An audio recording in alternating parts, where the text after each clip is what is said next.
Good afternoon students. आज हम लोग बात करने वाले हैं डाइजेस्टिव सिस्टम के ऊपर, जैसा कि कल ही मैंने आपको बता दिया था। ठीक है, तो यहाँ पर हमारा जो डाइजेस्टिव सिस्टम है उसको हम शुरू से लेकर आखिरी तक कैसे कैसे एंजाइम्स उसके अंदर काम करते हैं, या फिर डाइजेस्टिव सिस्टम जो है हमारा उसका क्या रोल होता है हमारी बॉडी के अंदर, ये सारी चीज़ें हम आज स्टडी करेंगे। ठीक है, तो डाइजेस्टिव सिस्टम का मतलब होता है पाचन तंत्र। ठीक है भाई, हम सभी लोग खाना खाते हैं, खाना खाने के बाद हमारा जो फूड है, खाना है, वो डाइजेस्ट होता है, पचता है। ठीक है, तो वो जिस सिस्टम के अंदर पचता है, जैसे कि हमारा जो डाइजेस्टिव ट्रैक जिसको हम बोलते हैं जीआईटी ट्रैक, ठीक है, इसको शॉर्ट में बोला जाता है जीआईटी। ठीक है, मतलब गैस्ट्रो इंटेस्टिनल ट्रैक्ट। ठीक है, तो गैस्ट्रो का मतलब आपका जैसे स्टमक, सारी चीज़ें इसमें आ गई। इंटेस्टिनल मतलब जो लार्ज और स्मॉल इंटेस्टाइन है वो इसके अंदर आ जाएगी, और ट्रैक का मतलब एक रास्ता, या उसको कैनाल भी बोला जाता है, हिंदी में इसे आहार नाल बोला जाता है। ठीक है, तो डाइजेस्टिव सिस्टम को समझने से पहले हमें ये समझना होगा कि डाइजेशन क्या होता है, पाचन किसे कहते हैं, या पाचन क्या होता है। ठीक है, तो पाचन की परिभाषा की अगर हम बात करें तो पाचन की परिभाषा हम लिख सकते हैं कि पाचन क्या है। पाचन जो है हमारा जो भी भोज्य पदार्थ है, जो भी आपका फूड है, ठीक है, उस फूड का या उस भोज्य पदार्थ का ब्रेक डाउन होना। ठीक है, क्या होना, ब्रेक डाउन होना किसके अंदर, स्मॉल पार्टिकल्स, मतलब कि छोटे छोटे कणों के अंदर उसका टूट जाना।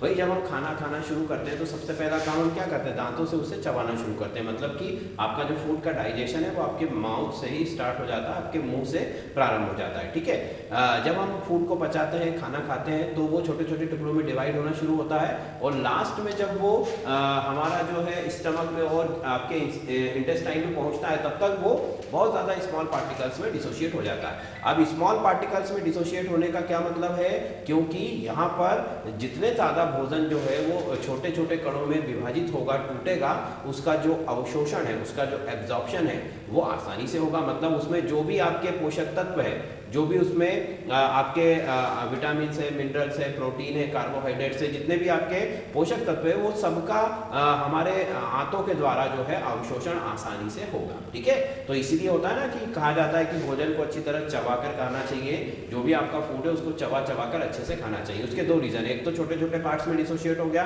दूसरा जो है उसका रीजन कि उसके अंदर सलाइवा मिक्स होती है। जितनी देर आप उसे चबाओगे उतनी ही देर वो आपके मुंह के अंदर रहेगा, और मुंह के अंदर जो है सलाइवा मतलब लार जो है कंटिन्यूअसली सिक्रीट होती है, आपकी जो लार होती है उसका स्त्रवण होता रहता है, तो वो भोजन के अंदर मिक्स होगी। और वो भी क्या, एक तरीके का एंजाइम है। जो हमारी लार ग्रंथियां हैं, जो हमारी सलाइवरी ग्लैंड है, वो सलाइवा का सिक्रेशन करती, जो एक उसमें कई तरीके के एंजाइम होते हैं। ठीक है, तो वो हम अब सब स्टार्ट करते हैं कि कैसे कैसे क्या क्या होता है। तो देखो, सबसे पहले पाचन की परिभाषा समझ में आ गई कि डाइजेशन क्या है। डाइजेशन का मतलब है जो फूड मटेरियल है, जो फूड आपका जो आपने खाया है, भोज्य पदार्थ है, चाहे कुछ भी हो, उसका छोटे छोटे टुकड़ों में उसको तोड़ना है, उसको स्मॉल पार्टिकल्स में तोड़ना है, ये डाइजेशन का मीनिंग है। ठीक है, अब वो तोड़ने के लिए उसको कहां से होकर जाना पड़ेगा, आपका जो जीआईटी ट्रैक है उसके अंदर किस हिस्से में कौन सा काम होता है, ये सारी चीजें हम पढ़ेंगे। ठीक, तो ये परिभाषा हो गई। अब देखो, इससे पहले एक और चीज पढ़ो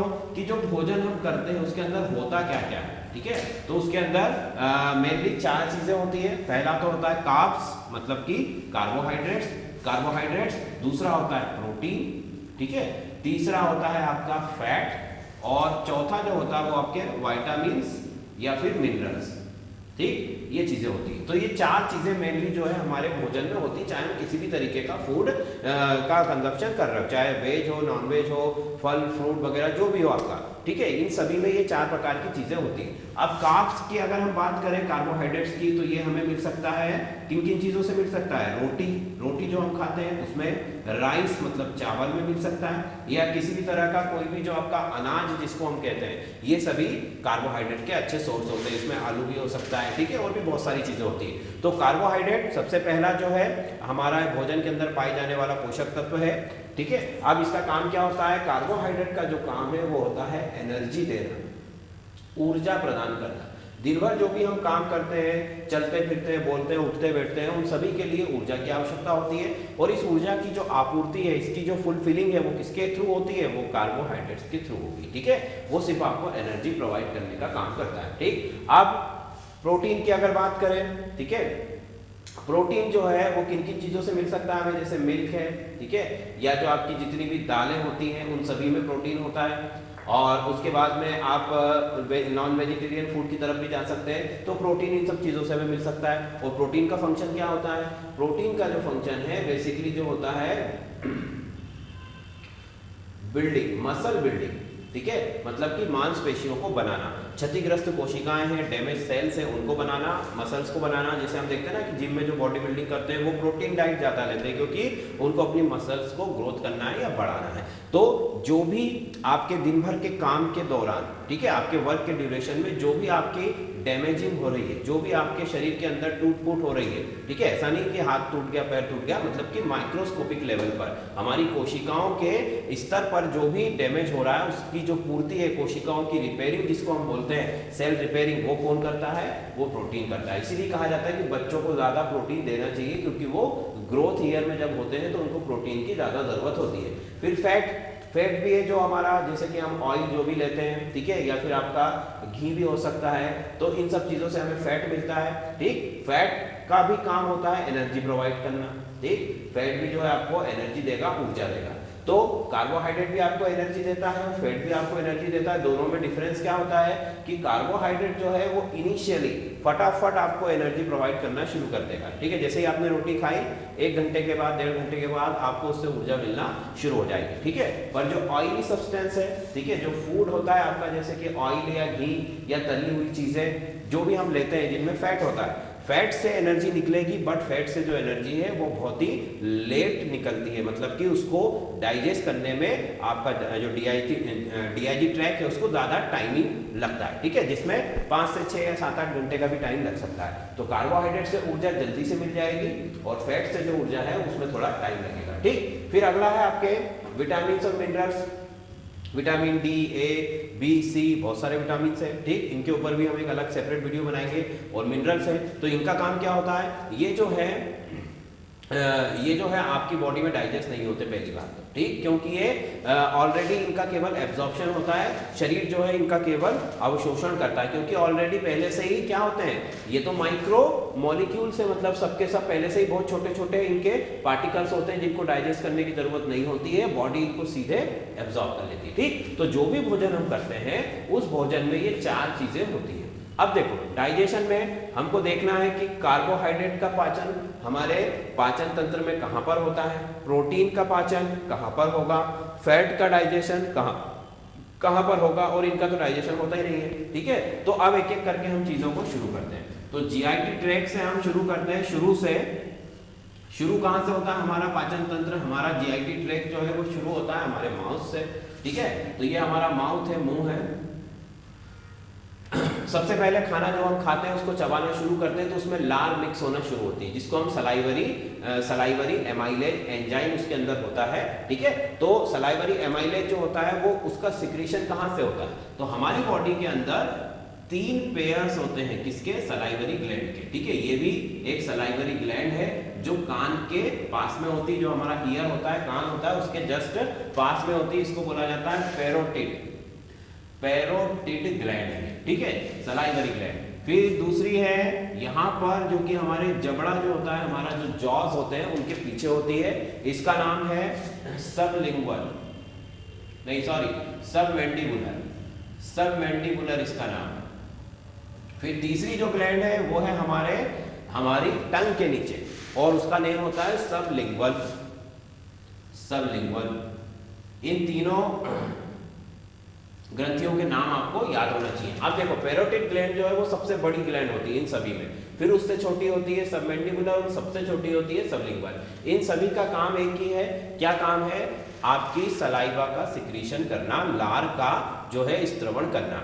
एक स्वस्थ मनुष्य में, एक हेल्दी पर्सन में 1 दिन के अंदर 1.5 लीटर के आसपास जो है सलाइवा बनती है। ठीक है, 1.5 लीटर के आसपास सलाइवा का सिक्रीशन होता है या सलाइवा बनती है, लार का उत्पादन होता है। ठीक है, तो इसीलिए भोजन को जितनी देर आप मुंह में रखोगे उसमें उतना ही ज़्यादा सलाइवा मिक्स होगा, और जितना ज़्यादा सलाइवा मिक्स होगा उसके डाइजेशन में हेल्प होगा। अब देखो सलाइवा में कौन कौन से एंजाइम होते हैं उसकी बात कर लेते हैं। तो सलाइवा में मेनली 2 एंजाइम होते हैं। पहला तो होता है टाइलिन, ठीक है, और दूसरा होता है माल्टेज। ठीक है, माल्टेज और टाइलिन। अब टाइलिन और माल्टेज ये 2 एंजाइम होते हैं। ये माल्टेज एंजाइम जो है ये इंटेस्टाइन में भी मिलता है और यहाँ पर भी मिलता है। तो टाइलिन जो है हमारा ये क्या काम करता है, टाइलिन जो है स्टार्च को बदल देता है माल्टोज में। ठीक है, मतलब कि शुरुआत कर देता है। ऐसा नहीं कि खाना आपने जैसे खाया और वो सीधा ग्लूकोज में और स्टार्च में कन्वर्ट हो गया, ये आपका यहाँ से शुरुआत हो जाती है। तो शुरुआत में स्टार्च को माल्टोज में बदलने का काम करेगा। भाई देखो, जैसे आपने मुंह में खाना खाया उसमें आपका टाइलिन मिक्स हो गया फूड के अंदर और वो आपने निगल दिया, तो वो टाइलिन गया उसके साथ अंदर और वो अपना काम उसके साथ करता रहेगा। ठीक है, तो स्टार्च से माल्टोज में बदल देता है ये टाइलिन, और माल्टोज से फिर ग्लूकोज में बदल देता है किसको, ये माल्टेज एंजाइम। ठीक, खाने में जो भी स्टार्च है उसको माल्टोज में बदलेगा टाइलिन, और माल्टोज को बदलेगा ग्लूकोज के अंदर माल्टेज एंजाइम। फाइन, ये सब चीजें आपको एंजाइम्स वगैरह जो है उनको याद रखना पड़ेगा, क्योंकि ज्यादातर एग्जाम में यही पूछे जाते हैं। ठीक, तो ये तो मुंह के अंदर की बात कर ली हमने सारी। अब आगे चलो, तो खाना जैसे अब आगे बढ़ेगा तो अब दूसरा जो हमारा ऑर्गन होता है, ठीक है, हमारे डाइजेस्टिव सिस्टम का, वो ऑर्गन है ईसोफेगस, मतलब कि आहार नली।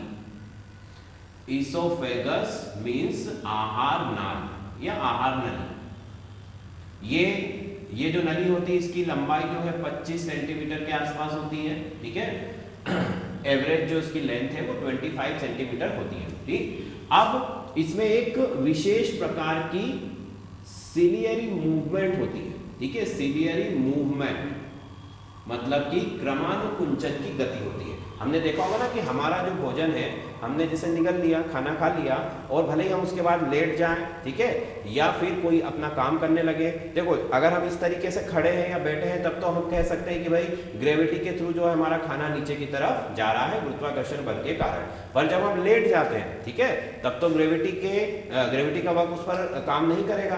तो इसीलिए हमारा जो ईसोफेगस है, या यूं कहें कि पूरा जीआईटी जो ट्रैक है उसके अंदर एक सिलियरी मूवमेंट होता है, क्रमानुकुंचन की गति होती है। जैसे मान लो ये आपका ईसोफेगस है, इसको थोड़ा सा हम अच्छे से बनाते हैं। इसमें इस तरीके का, ये देखिए, इस तरीके के सीलिया होते हैं। सीलिया आप यूं कह सकते हो कि जैसे इसके अंदर की जो स्किन है वो इस तरीके से अरेंज होती है। ठीक, अब ये स्किन में कंटिन्यूअसली जैसे होता है ना, स्क्रू को हम घुमाते जाते हैं तो वो दीवार के अंदर चला जाता है, वैसे ही इन ये जो सीलिया होते हैं, ये जो कर्व होते हैं, इनके अंदर कंटिन्यूअसली मूवमेंट होता रहता है, जिससे कि ये भोजन जो है आपका ये हमेशा नीचे की तरफ या आगे की तरफ गति करता रहता है। ठीक है, ये कभी भी ऊपर की तरफ नहीं जाएगा, भले आप लेटे हो, ठीक है, या फिर आप खड़े हो, किसी भी तरीके से आप काम कर रहे हो। ठीक है, कुछ स्पेशल केस है जैसे कि आपको वोमिटिंग हो गई, तबीयत खराब है, वो अलग बात है, पर नॉर्मल सिचुएशन के अंदर ये खाना जो है ऊपर वापस नहीं जाएगा। ठीक है, तो ये किसके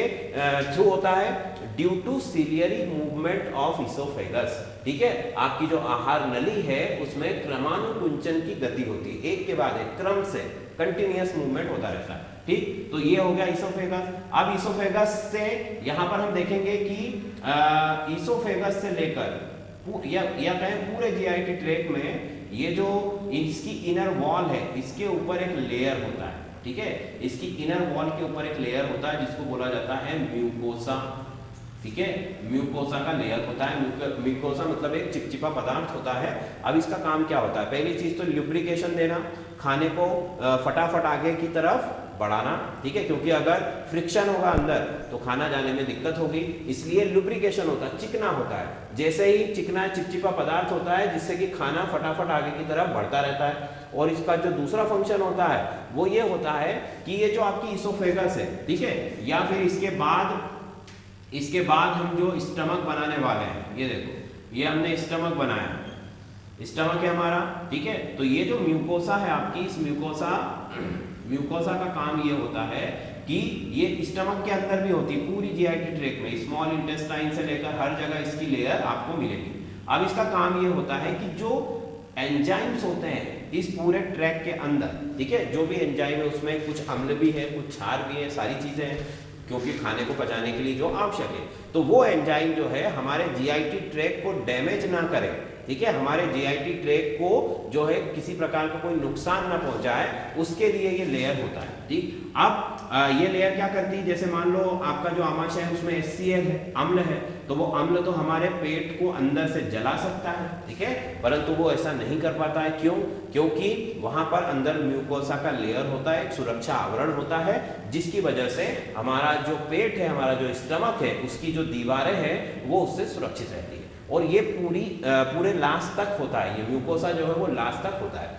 और किसी सिचुएशन में मान लो किसी डिजीज में आपकी म्यूकोसा लेयर कहीं से टूट गई या कहीं से डैमेज हो गई, तो फिर क्या होगा, मान लो यहाँ से म्यूकोसा जो है वो टूट चुकी है, तो अब जो एसिड है वो इस आमाशय की दीवार को क्या कर रहा है, जला रहा है। ठीक, और इसी वजह से यहाँ पर छाले हो जाते हैं, जिनको बोला जाता है पेप्टिक अल्सर। ठीक है, अल्सर का नाम सभी ने सुना होगा, पेप्टिक अल्सर, या पेट में छाले हो जाना, आंतों में छाले हो जाना, ये कब होते हैं, या फिर आपका जो एक और बीमारी होती है ना, हमारी डिजीज होती है पाइल्स जिसे हम बोलते हैं, ठीक है, या फिशर होता है, तो इन सभी में क्या होता है, म्यूकोसा का लेयर कहीं ना कहीं डैमेज होता है या उसमें कोई घाव हो जाता है, जिसकी वजह से जो आपकी इनर वॉल है, जो आपका ऑर्गन की जो वॉल्स है वो डैमेज होने लगती है और फिर पेन और कई तरीके की दूसरी चीजें होती है। ठीक है, तो ये है हमारा पेप्टिक अल्सर। अब देखो हमारा जो फूड है वो आ चुका है, अब कहाँ पर, हमारा स्टमक में आ चुका है। ठीक, यहाँ पर आ चुका है।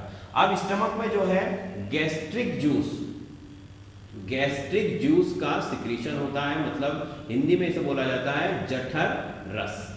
जठर रस का सिक्रीशन होता है, गैस्ट्रिक जूस का सिक्रीशन होता है। ठीक, इसके अंदर गैस्ट्रिक जूस के अंदर HCl भी होता है, मतलब कि हम ये कह सकते हैं कि हमारा जो स्टमक है उसके अंदर एसिडिक मीडियम होता है, अम्लीय जो है वो वातावरण यहाँ पर होता है। अब स्टमक के अंदर जो है, स्टमक के अंदर आप स्टमक के साइज की अगर बात करें तो ये 10 से 12 इंच का होता है। स्टमक जो है हमारा, स्टमक जो है वो 10 से 12 इंच साइज में होता है। फाइन, और स्टमक के अंदर HCl जठर रस या गैस्ट्रिक जूस का सिक्रीशन होता है, और यहाँ से जो हम कहें कि फूड का जो ओरिजिनल डाइजेशन है वो यहाँ से शुरू हो जाता है।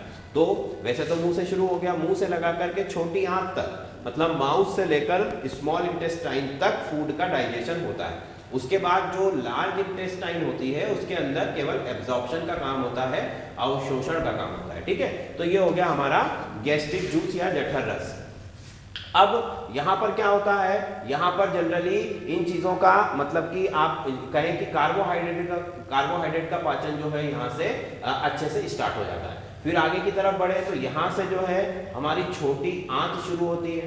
ठीक, अच्छा, और देखो एक और चीज हमने देखी होगी कि जो स्टमक होता है, जैसे हम कभी कभी ज्यादा खाना खा लेते हैं तो पेट हमारा बड़ा भी हो जाता है, फूल जाता है। ठीक है, या गैस का प्रॉब्लम हो जाता है किसी को, उसमें भी पेट का फूलना, ये कुछ उसके लक्षण होते हैं। तो पेट फूलता कैसे, उसका साइज कैसे बढ़ जाता है, तो देखो जो आपका स्टमक होता है उसमें भी इस तरीके के, देखो इस तरीके के सीलिया मिलते हैं। फाइन, ये देखो ये इस तरीके का शेप होता है इसकी इनर वॉल का। अब जैसे मान लो आपने जिस दिन ज्यादा खाना खा लिया तो ये जो सीलिया है ये इस तरीके से फिर फैल जाते हैं, और फैल कर आपका जो सरफेस एरिया है वो बढ़ जाता है। ठीक है, पहले ये एक तरीके से हम कहें कि इनको हमने घड़ी करके रखा हुआ है, इनको हमने एक जगह पर कंसंट्रेट करके रखा हुआ है, और जब इनमें फूड ज्यादा आ जाता है तो ये फैल जाते हैं और पेट जो है उसका साइज बड़ा भी हो जाता है, और इसी की वजह से सरफेस एरिया ज्यादा मिलता है और फूड ज्यादा समय तक स्टमक में रहता है ताकि उसके डाइजेशन में हेल्प हो सके। भाई हमारा जो जीआईटी ट्रैक है ये बहुत लंबा होता है, ये देखो जैसे 25 सेंटीमीटर का ये हो गया, ये हो गया 10 से 12 इंच, मतलब 1 फीट के आसपास ये भी हो गया। फिर जो आपकी इंटेस्टाइन है स्मॉल इंटेस्टाइन लगभग 25 फीट की होती है, 25 फीट की होती है। ठीक है, और जो लार्ज इंटेस्टाइन है वो 10 फीट के आसपास होती है, मतलब कि आप देखोगे तो 25 और 10 35 से 40 फीट का पूरा हमारा जो है डाइजेस्टिव सिस्टम होता है। ठीक है, ऊपर मुंह से लगा करके अगर हम एनस तक बात करें तो 35 से 40 फीट का होता है। तो डाइजेस्टिव सिस्टम को इतना लंबा बनाने का क्या सेंस है भाई आहार नाल को इतनी लंबी बनाने का तात्पर्य ये है कि भोजन जितने ज्यादा समय तक इस नली में रहेगा, इस आहार नाल में रहेगा, चाहे वो किसी भी हिस्से में रहे, ठीक है, तो उतना ही ज्यादा उससे जो पोषक तत्व है उनका अवशोषण हो सकेगा। भाई जैसे अगर आहार नाल छोटी होती, इसोफेगस छोटा होता या पूरा जीआईटी ट्रैक्ट छोटा होता, तो जैसे ही आपने खाना खाया तो फटाफट 1-2 घंटे के अंदर जो है उसका डाइजेशन होकर और वो वेस्ट मटेरियल बाहर निकल जाएगा, तो और उसमें से उन पोषक तत्वों का जो है अवशोषण प्रॉपर नहीं हो पाएगा, ठीक है। तो इसीलिए डाइजेस्टिव सिस्टम को इतना जो है लंबा नेचर ने बनाया है, या हमारा जो इवोल्यूशन हुआ है वो इस तरीके से हुआ है ताकि भोजन जो है, खाना जो है वो ज़्यादा समय तक पेट में रहे हमारे, और जितने ज़्यादा समय तक वो रहेगा उतना ही ज़्यादा वो एब्जॉर्प्शन उसके अंदर से काम की जितनी भी चीज़ें हैं उनको निकाल सकेगा। फाइन, चलो तो फिर आगे चले। तो आगे जो है हमारा स्टमक के बाद हम आते हैं तो स्मॉल इंटेस्टाइन, ठीक है। स्मॉल इंटेस्टाइन जो है कुछ इस तरीके का, ठीक है। यहाँ पर तो हमने देखा था कि यहाँ पर कल हमने देखा था ये पेनक्रियाज होता है, ठीक है, जो कि कई तरीके के हार्मोन्स का या एंजाइम्स का सिक्रीशन करता है। अब यहाँ से लार्ज इंटेस्टाइन, ठीक है, और स्मॉल इंटेस्टाइन शुरू होती है। ये हमारी लार्ज इंटेस्टाइन है जो फाइनली यहाँ से, ठीक है, ये रेक्टम और ये एनस, ये बाहर, फाइन। और जो स्मॉल इंटेस्टाइन है वो इस तरीके से पूरा क्वाइल्ड स्ट्रक्चर होता है, मतलब कि कुंडलित संरचना होती है इस तरीके से, फाइन। ये बन गई स्मॉल इंटेस्टाइन। अब देखिए कि खाना अब आगे कहां पर जा रहा है, आगे जा रहा है ये स्मॉल इंटेस्टाइन में। स्मॉल इंटेस्टाइन जो है उसके 3 पार्ट्स होते हैं, 3 मेजर पार्ट्स होते हैं। पहला होता है इसका ये जो यू शेप का आपको दिख रहा है, ठीक है, ये जो यू शेप का जो आपका स्मॉल इंटेस्टाइन का पार्ट है जहां से शुरू हुई है स्मॉल इंटेस्टाइन, इसको बोला जाता है ड्यूडोनियम, ड्यूडेनियम या ड्यूडोनम भी बोलते हैं इसे, ठीक। तो ये पहला पार्ट है। दूसरा जो पार्ट है वो यहाँ पर होता है, ठीक है, आप यहाँ से मान सकते हो। ये जो ऊपर का पार्ट है ये एक हो गया, और फिर ये जो नीचे वाला पोर्शन है ये दूसरा हो गया, ठीक। और फिर ये जाकर जो है लार्ज इंटेस्टाइन में जाकर अटैच हो जाती है। तो इस सेकंड वाला जो पोर्शन होता है, बीच वाला जो पोर्शन होता है, उसको बोला जाता है जेजुनम। क्या बोला जाता है? जेजुनम, ठीक। और जो लास्ट वाला पोर्शन जो है उसको बोला जाता है इलियम, इलियम। तो 3 पोर्शन है स्मॉल इंटेस्टाइन के, पहला है ड्यूडोनियम, दूसरा है जेजुनम और तीसरा है इलियम। जो ड्यूडोनियम है उसका शेप कैसा होता है? यू शेप, और इन दोनों का शेप कैसा आता है? क्वाइलिंग, मतलब कुंडलित संरचना होती है। इस तरीके से गोल गोल गोल गोल इनको घुमा करके, बहुत लंबी है ये, और इनको एक जगह पर रख दिया जाता है, ठीक। अब इसके बाद इनके लेंथ की अगर बात करें तो ड्यूडोनियम जो है उसकी जो लेंथ है वो 20 से 25 सेंटीमीटर होती है, मतलब कि ये सबसे छोटा पार्ट होता है किसका? स्मॉल इंटेस्टाइन का, ठीक है। स्मॉल इंटेस्टाइन का सबसे छोटा पार्ट है, 20 to 25 सेंटीमीटर इसकी लेंथ होती है, मतलब कि 1 फीट भी पूरा नहीं है। फिर अगला देखें तो जो जेजुनम है उसकी जो लेंथ है वो 5 से 8 फीट के आसपास होती है, ठीक है, 5 से 8 या 10 फीट के आसपास होती है। ये डिपेंड करता है पर्सन की हेल्थ, हाइट, उसके साइज के ऊपर। ये तो हम एवरेज डाटा यहाँ पर दे रहे हैं। तो ड्यूडोनियम जो है 20 से 25 सेंटीमीटर, जेजुनम जो है 5 से 8 फीट की होती है। इसके बाद जो इलियम होती है, इलियम जो है वो भी 10 या 12 फीट के आसपास होती है, ये इलियम की लेंथ होती है, फाइन। तो जो मेन फंक्शन हमारा जो डाइजेशन का है वो स्मॉल इंटेस्टाइन तक ही रहता है। उसके बाद जो है केवल एब्जॉर्प्शन का काम होता है, जो है आपके भोजन के अवशोषण का काम होता है, ठीक। अब स्मॉल इंटेस्टाइन में देखेंगे हम कि ड्यूडोनियम जो है हमारा ये यू शेप का है, और यहाँ पर सबसे छोटा पार्ट है। अब यहाँ पर क्या क्या चीजें हो रही है वो देखो। स्मॉल इंटेस्टाइन के अंदर अगर हम देखें, हमने कुछ एंजाइम्स की यहाँ पर लिस्ट बना करके रखी है। तो स्मॉल इंटेस्टाइन में कई सारे एंजाइम जो है ये काम करते हैं। जरूरी नहीं है कि वो सब वहीं पर बनते हैं, पर कहीं से भी वो बन रहे हो, पर आकर जो है एक्शन जो है अपना वो स्मॉल इंटेस्टाइन में करते हैं, ठीक है। तो देखो स्मॉल इंटेस्टाइन में अगर हम देखें तो पहला जो है हमारा पेनक्रियाटिक जूस आता है। कहाँ से आता है? ये पेनक्रियाज से आता है, फाइन। पेनक्रियाज सिक्रीशन करता है और डायरेक्ट वो कहाँ पर आ रहा है? स्मॉल इंटेस्टाइन के अंदर आ रहा है। दूसरा जो है हमारा एक माल्टेज है, ठीक है, वो भी जो है स्मॉल इंटेस्टाइन में ही बनता है और वहीं पर काम भी करता है, ठीक है। स्मॉल इंटेस्टाइन में माल्टेज का फॉर्मेशन हो रहा है और यहीं पर ये काम कर रहा है। तो बेसिकली कहने का मतलब है कि कई सारे एंजाइम्स यहाँ पर वर्क करते हैं और प्रोटीन, फैट, कार्बोहाइड्रेट सभी का डाइजेशन जो है स्मॉल इंटेस्टाइन और स्टमक के अंदर होता है। बेसिकली ये दो चीजें हैं जहां पर हमारे भोजन का पाचन होता है। बड़ी आंत के अंदर भोजन का पाचन नहीं होता है, वहां पर केवल भोजन के अवशोषण का काम होता है। देखो, जो भी डाइजेशन का प्रोसेस है उसको हम 4 या 5 पार्ट्स में डिवाइड कर सकते हैं। पहला होता है इनटेक लेना, मतलब कि उनको बोलते हैं हम इंजेक्शन, मतलब कि आपने भोजन का अंतर्ग्रहण किया, ठीक है, अंतर्ग्रहण करना, भोजन को खाना, ये पहला हिस्सा है। दूसरा फिर आता है डाइजेशन करना, ठीक है, डाइजेस्ट कर रहे हैं हम उसे।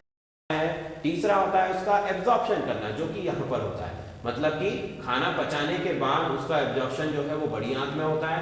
एब्जॉर्प्शन के बाद एक प्रोसेस होता है कि जो भी चीज आपने एब्जॉर्ब की उनका यूटिलाइज करना, उनका उपयोग करना, एसिमिलेशन जिसको बोला जाता है, स्वांगीकरण हिंदी में, ठीक है।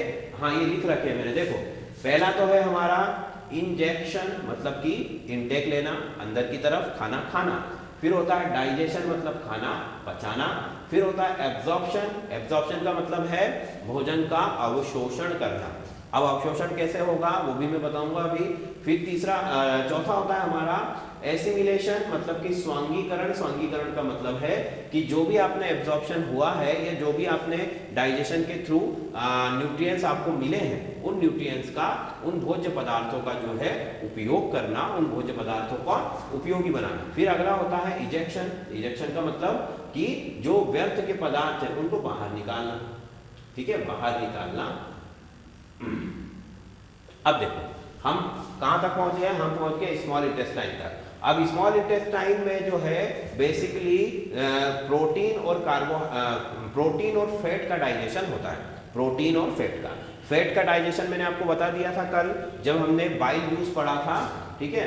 बाइल जूस जब हमने पढ़ा था तो हमने बताया था आपको कि फैट जो है उसको डाइजेस्ट करने के लिए क्या किया जाता है, फैट को पहले छोटे छोटे टुकड़ों में तोड़ा जाता है और जो बाइल जूस है जो कि लीवर से आता है, ठीक है, बाइल जूस यहाँ पर आकर एज अ इमल्सिफायर, मतलब कि पाइसी कारक के रूप में इसके चारों तरफ जमा हो जाता है, ठीक है। और इसीलिए जो है फैट की जो ड्रॉपलेट्स है वो आपस में जुड़ नहीं पाती हैं और फिर उनका पाचन जो है सरलता से हो जाता है। तो ये भी काम कहाँ पर होता है, छोटी आंत में। और प्रोटीन को क्या किया जाता है, प्रोटीन को तोड़ा जाता है पहले।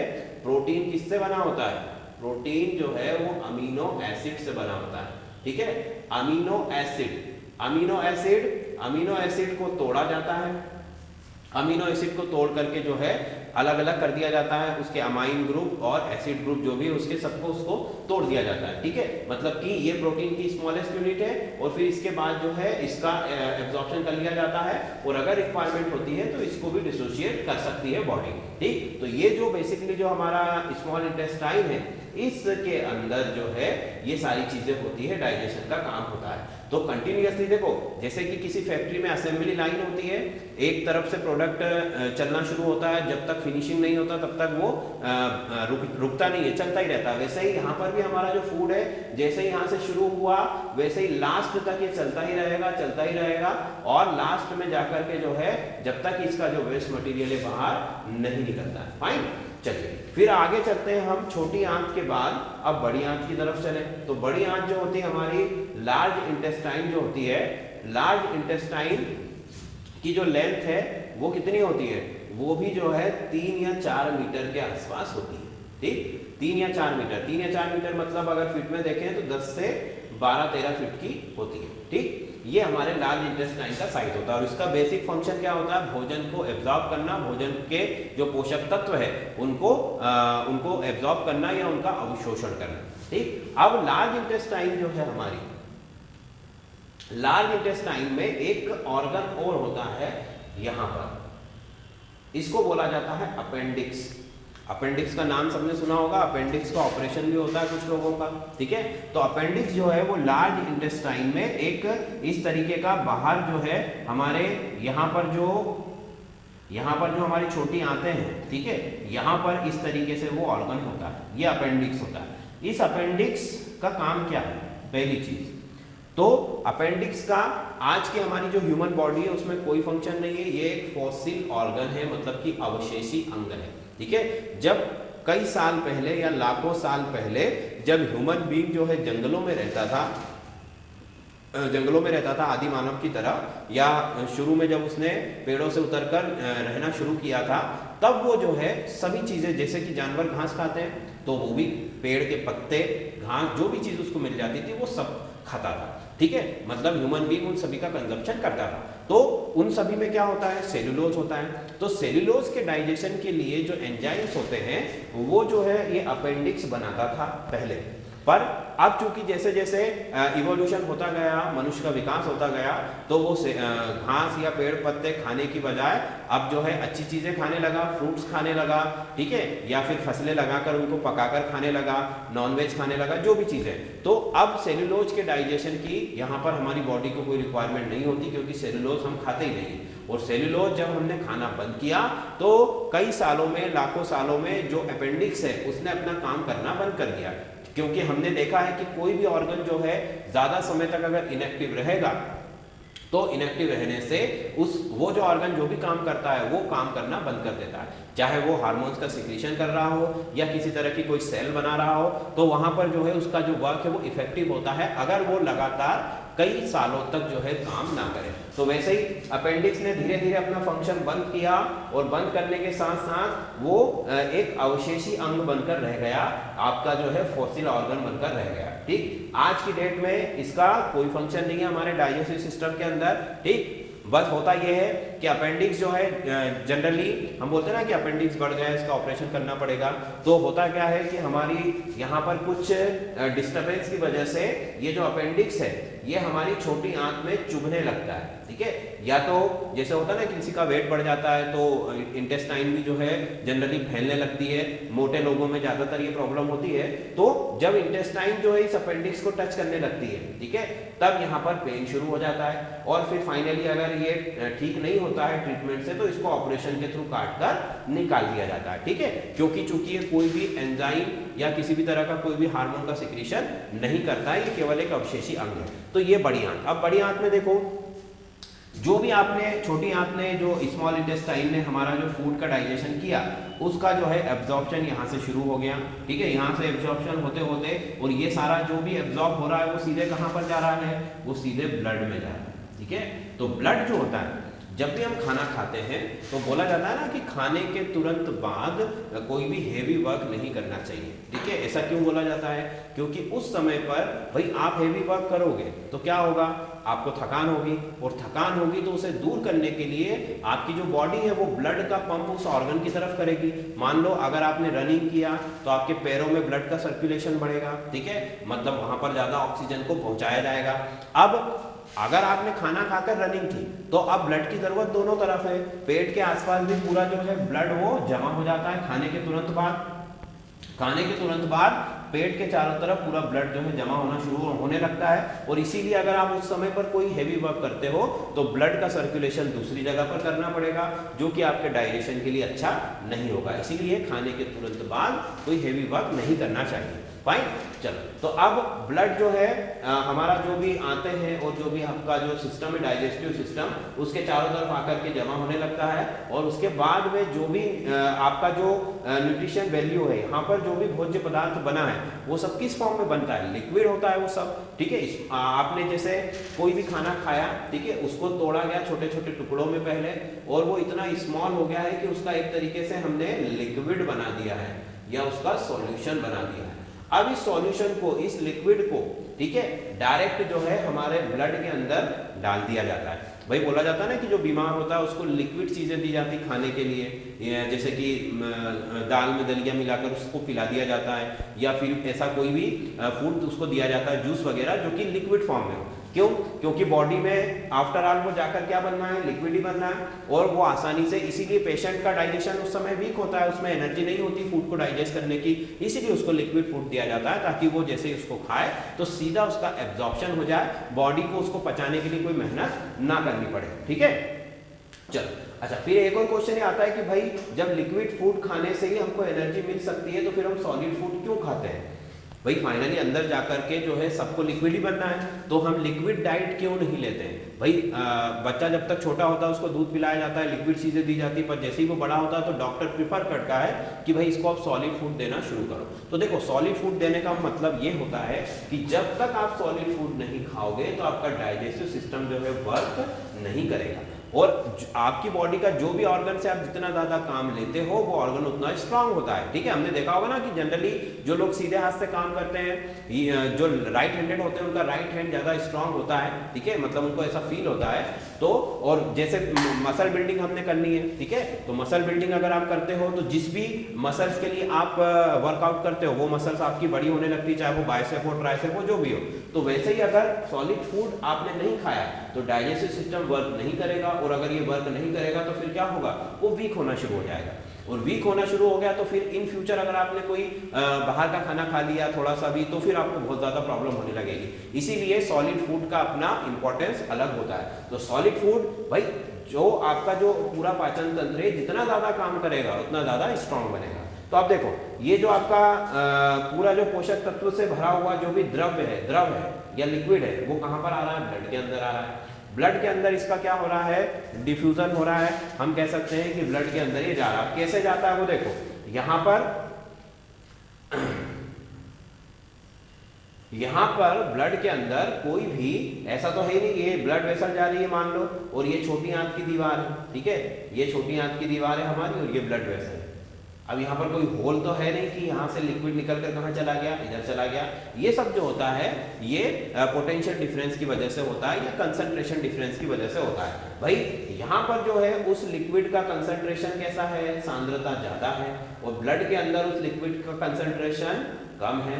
तो कोई भी जो आपका लिक्विड हो, चाहे एनर्जी हो, चाहे टेम्परेचर हो, किसी का भी फ्लो हाई टू लो होता है, ऊपर से नीचे की तरफ होता है। ठीक है, तो इसीलिए यहाँ पर हायर कंसंट्रेशन से लोअर कंसंट्रेशन पर जो आपका लिक्विड है, जो भी आपका फूड जो लिक्विड में कन्वर्ट हो चुका है, वो ब्लड में जो है एक तरीके से हम कह सकते हैं कि डिफ्यूज हो जाता है। जो बड़ी आंत की दीवारें हैं उनसे होता हुआ जो है रक्त वाहिनियों में प्रवेश कर जाता है, रक्त में घुल जाता है। ठीक, और फिर ब्लड तो हमें पता है कि पूरी बॉडी में घूमता है हमारी, तो वो जो पोषक तत्व है उनको वो शरीर की एक एक कोशिका में पहुंचा देता है, और वहां पर जाकर के है उसको शक्ति देता है, या उसके फंक्शन जो है वो प्रॉपर वर्क करता है। भाई जो भी आप खाना खाते हैं उससे क्या चीज बनेगी, उससे लास्ट में ग्लूकोज बनेगा, और ग्लूकोज जाएगा कहाँ पर, सेल में। और सेल में हमने पढ़ा था रेस्पिरेशन में कि सेल में क्या क्या होता है, क्रेब्स साइकिल होता है, ग्लाइकोलिसिस होता है। तो फिर वहां पर सेल में जाता है जब ग्लूकोज, तो उस ग्लूकोज को तोड़कर उससे एनर्जी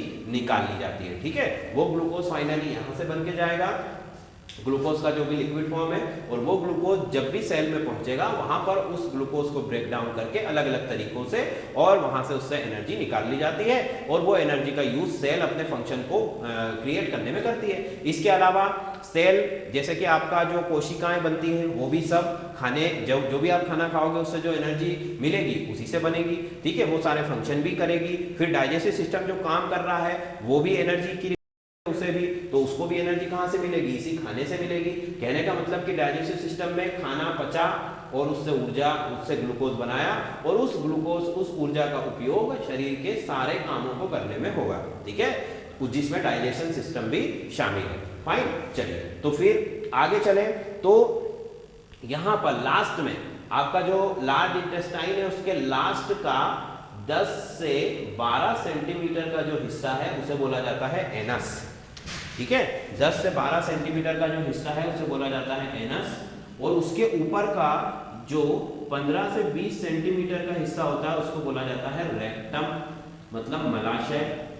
इसमें जो भी हमारा वेस्ट मटेरियल होता है वो यहाँ पर आकर जमा होता है। ठीक, और फिर वो एनस के थ्रू जो है बाहर निकल जाता है, एनस के थ्रू यहाँ से निकल जाता है। अब यहाँ पर देखो, अगर इस एरिया में अगर म्यूकोसा की लेयर डैमेज होती है, जो कि मैंने बताया कि पूरे जीआईटी ट्रैक्ट में म्यूकोसा होता है, तो म्यूकोसा अगर यहाँ पर डैमेज होगा तो यहाँ पर जब जो छाले या जो भी आपको जलन महसूस होगी उसको हम बोल सकते हैं कि वो पाइल्स का प्रॉब्लम शुरू हो गया या फिर आपके फिशर का प्रॉब्लम शुरू हो गया। ठीक है, तो पूरे जीआईटी ट्रैक्ट में कहीं पर भी अगर म्यूकोसा का लेयर डैमेज होता है, ठीक है, तो वहां पर जो है आपको पेन और छालों की समस्या जो है, अल्सर की समस्या हो जाएगी। तो ये रेक्टम है और ये लास्ट में जो है हमारा एनस है जिसके थ्रू हमारा वेस्ट मटेरियल बाहर निकल जाता है। अब देखो हमने एक और चीज देखी थी कि जो हमारा लीवर था उसमें दो तरीके के पिगमेंट बन रहे थे, एक था बिलीरुबिन और एक था बिलीवर्डिन। तो वो जो पिगमेंट है वो भी बाइल जूस के थ्रू कहां पर आ रहे थे, बाइल जूस के थ्रू पेनक्रियास में आकर और पेनक्रियाटिक डक्ट के थ्रू जो है कहां पर ड्यूडेनियम में आ रहे थे और वो फूड में मिलकर के फिर जो है उस फूड को जो येलो कलर होता है, लास्ट में जो हमारा वेस्ट मटेरियल है उसका येलो कलर जो होता है वो उन्हीं पिगमेंट्स की वजह से होता है। ठीक है, यूरिन में भी पास होते हैं वो और यहाँ से स्टूल में भी पास होते हैं। अब अगर यहाँ पर कलर में कोई आपके चेंज होता है मतलब कि आपकी बॉडी के अंदर कोई प्रॉब्लम हो रही है, ठीक है, इसीलिए डॉक्टर जो है यूरिन टेस्ट, स्टूल टेस्ट के लिए आपको जो है रिकमेंडेड करता है। फाइन, तो ये हमारा पूरा जीआईटी ट्रैक्ट है, डाइजेस्टिव सिस्टम है। इसमें अब देखो एंजाइम्स की बात करते हैं हमने देख तो लिया कि भोजन कहाँ से कहाँ जा रहा है। अब एंजाइम की बात करें तो मुख्य रूप से जो है हमारी जीआईटी ट्रैक्ट में 3 एंजाइम काम करते हैं। ठीक है, पहला होता है एमाइलेज, ठीक है, जिसको एमिलोक्सिन भी कहते हैं, जो कि कार्बोहाइड्रेट के पाचन करता है। मतलब कि ये कैटेगरी है, ये एक श्रेणी है। एमाइलेज के अंदर 2-3 एंजाइम होते हैं। फिर लाइपेज है जो कि फैट का पाचन करेगा, फैट का डाइजेशन करेगा, वसा का पाचन करेगा। फिर होता है प्रोटीएस और या फिर इसे ट्रिप्सिन भी कहते हैं, ये जो है आपके प्रोटीन का डाइजेशन करेगा। देखो 3 ही चीज होती है, प्रोटीन है, फैट है और कार्बोहाइड्रेट है। जो विटामिन है और जो मिनरल्स है उनका डाइजेशन तो होता ही नहीं है, वो तो सीधे एब्जॉर्ब हो जाते हैं। तो ये 3 तरीके के एंजाइम हमारी बॉडी में होते हैं। अब देखो यहाँ पर इनको हम देखते हैं कि इन कैटेगरी के अंदर कौन कौन से जो एंजाइम्स हैं, ये हमने 8 या 9 एंजाइम है जिनकी लिस्ट बनाई हुई है, जो कि बहुत इंपॉर्टेंट है और जनरली एग्जाम्स में पूछे जाते हैं। तो देखो अब एंजाइम की अगर बात करें तो सबसे पहले हमने बात की थी सलाइवरी एमाइलेज। डाइजेशन शुरू कहाँ से हुआ था? सलाइवरी ग्लैंड से। यह इनको हम एक कैटेगरी में बांटा है कि कार्बोहाइड्रेट को पचाने वाले एंजाइम कौन कौन से हैं, प्रोटीन को डाइजेस्ट करने वाले कौन कौन से हैं, ठीक है, फैट के लिए कौन कौन से हैं और न्यूक्लियोसाइड्स वगैरह के लिए कौन कौन से हैं। ठीक है, तो यहाँ से मैं इसको क्लियर कर देता हूँ ताकि अब इस पर अपन कंसंट्रेट कर सकें। ठीक है, यहाँ से मैंने इसको मिटा दिया। तो देखो अब एंजाइम्स की बात कर लेते हैं। तो सबसे पहले जो है सलाइवरी एमाइलेज, ठीक, पेनक्रियाटिक जूस और माल्टेज, ये 3 जो एंजाइम है ये किसके डाइजेशन में हेल्प करते हैं या डाइजेशन करते हैं? कार्बोहाइड्रेट्स का। ठीक है, कार्बोहाइड्रेट के पाचन के लिए सलाइवरी मतलब कि आपकी जो लार होती है उसमें उपस्थित एंजाइम, फिर पेनक्रियाटिक जूस जो कि पेनक्रियास से बनकर आता है, ठीक है, और माल्टेज जो कि स्मॉल इंटेस्टाइन में बनता है। यहाँ पर लिखा हुआ भी है कि प्रोडक्शन साइट कहाँ पर बनता है, तो सलाइवरी एमाइलेज कहाँ बनेगा? सलाइवरी ग्लैंड में बनेगा। हमने बताया कि 3 जो है हमारी सलाइवरी ग्लैंड है, इसका जो साइट ऑफ एक्शन मतलब कि कहाँ पर जाकर ये काम करता है तो वो है माउथ के अंदर, मुंह के अंदर, और इसका जो पीएच है वो कैसा होता है? एसिडिक, मतलब कि ये एसिडिक होता है, अम्लीय स्वभाव का होता है। ठीक है, तो देखो माउथ के अंदर भी हम कह रहे हैं कि एसिडिक जो है आपका एंजाइम है, तो एसिडिक एंजाइम है तो फिर भी हमारा मुंह जलता नहीं है। क्यों? क्योंकि एक तो उसका पीएच बहुत ही मतलब कि बहुत ही वो लो एसिड होता है, पहली चीज, और दूसरा म्यूकोसा का लेयर मैंने बताया था कि पूरी एक शीट है, कवर है हमारे पूरे जीआईटी ट्रैक्ट के अंदर। हम देखते हैं ना कभी कभी मुंह में भी छाले हो जाते हैं, तो वो भी इन्हीं प्रॉब्लम्स की वजह से होते हैं, कोई भी डैमेज होता है तब। तो सलाइवरी एमाइलेज, इसके अंदर मैंने बताया था कौन कौन से एंजाइम है। इसके अंदर है हमारा टाइलिन, माल्टेज और एक और एंजाइम होता है लाइसोजाइम। लाइसोजाइम जो एंजाइम होता है उसका काम होता है जो बैक्टीरिया वायरस होते हैं उसको किल करना। वही हम दिन भर बातें करते हैं, ठीक है, हवा हमारे मुंह के अंदर जाती है, कुछ भी खाना पीना खा रहे हैं तो उन सभी में बैक्टीरिया वायरस होते हैं, तो उन सभी को किल करने का जो काम है वो हमारा कौन सा एंजाइम करता है? लाइसोजाइम एंजाइम करता है। फाइन, आगे देखो पेनक्रियाटिक जूस। ज्यादातर जो भी एंजाइम है हमारे डाइजेस्टिव सिस्टम के वो सब कौन बनाता है? पेनक्रियाज बनाता है, क्योंकि मैंने आपको कल ही बताया था कि पेनक्रियाज जो है उसका काम ही इतना होता है बस एंजाइम्स बनाने का। ठीक है। और एंजाइम्स भी बनाता है, इंसुलिन भी बनाता है, कई सारी चीजें बनाता है और बनाने के बाद वो अलग अलग तरीकों से बॉडी के ऑर्गन्स पे पहुंचती है। तो पेनक्रियाटिक जूस कहां पर बन रहा है? पेनक्रियास के अंदर बन रहा है। साइट ऑफ एक्शन इसकी क्या है? स्मॉल इंटेस्टाइन, ठीक है। ये ड्यूडेनियम में जाकर ओपन होता है, मतलब कि स्मॉल इंटेस्टाइन में, और इसका जो नेचर होता है वो कैसा होता है? बेसिक होता है, क्योंकि हमने कल ही बताया था कि आपका पेनक्रियाटिक जूस है, उसके अंदर सोडियम बाइकार्बोनेट होता है, ठीक है, जो कि एक लवण है, एक सॉल्ट है, और ये एक बेस है, मतलब कि क्षारीय स्वभाव का होता है, राइट।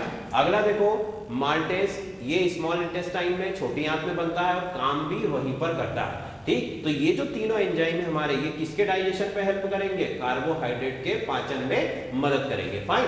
अगला देखो, अगली कैटेगरी किसके लिए है? प्रोटीन के लिए। तो प्रोटीन को पचाने के लिए कौन कौन से एंजाइम्स है हमारे पास? पहला है पेप्सिन, दूसरा है ट्रिप्सिन और तीसरा है पेप्टाइडेस, ठीक है। पेप्सिन, ट्रिप्सिन और पेप्टाइडेस। पेप्सिन जो है वो कहां पर बनता है? गैस्ट्रिक्स, मतलब कि आमाशय में बनता है, ठीक है। आपका जो पेप्सिन है वो आमाशय में बनेगा, ठीक है। और काम कहां पर करता है? काम भी वो आमाशय में ही करता है, स्टमक में ही बनता है, ठीक है। और इसका जो मीडियम है वो कैसा होता है? एसिडिक होता है, ठीक है, क्योंकि HCl भी होता है उसके अंदर। वही जो जठर रस है, जो गैस्ट्रिक जूस है, वही सभी मिक्सचर होता है इन सब एंजाइम्स का। आगे देखो अगला कौन सा है?